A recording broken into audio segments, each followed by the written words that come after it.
Hello there and welcome to a breaking news story. Just in the past hour, a nuclear plant has exploded and this is causing many people to be scared and of not knowing the damaging effects. But more on that later. Today we are here with Professor Adu to learn how much longer it's going to take for the uranium to get out of the air. Hello there, Professor. Hi there, Will. And unfortunately, there was also cesium-137 in the air in the explosion with the other elements. But first, you will need to know some background information on half-life. So basically, a half-life is the amount of time it takes for a total collection of atoms to decay by half and become less radioactive. Oh, that's cool. So wait, just to make sure, once half the atoms decay, they're gone forever and aren't reactive at all, right? Well, not exactly, Will. The atoms don't actually disappear, but instead just fall off and hang there in the environment. And for your second question and answer, they become less radioactive, but still hold some radioactivity. And due to this fact, the decayed atoms can actually change into different elements due to this. Let's go over to my desk and for a quick demonstration. Sure. So basically here we have an example including M&Ms. I have laid out 30 M&Ms on my desk, which represents the total collection of atoms. The half-life is actually many days, but for our purpose we're just going to say about 5 seconds. So basically after 5 seconds, half of the atoms will decay.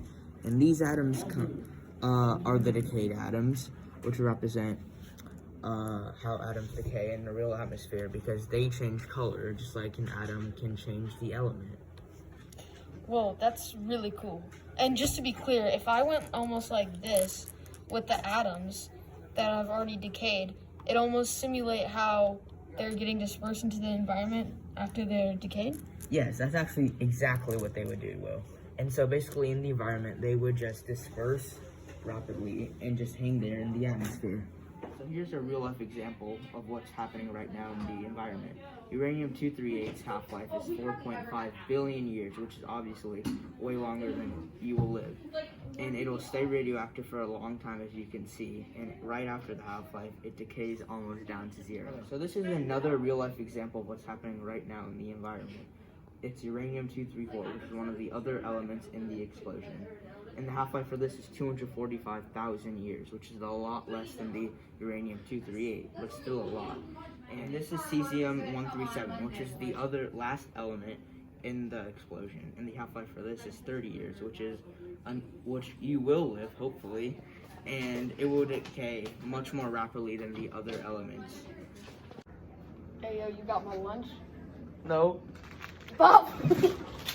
So some sources have let me know that uranium has some very deadly effects like lung and bone cancer. And the cesium-137 can cause burns, sickness, and even death. Is this true? Yes, and unfortunately, they will last forever, technically. But the good thing is that they will keep on decreasing until they are eventually barely radioactive. Well, thank you, Professor. For this insight on the problem, I'm Will Clopson with 999 journalism.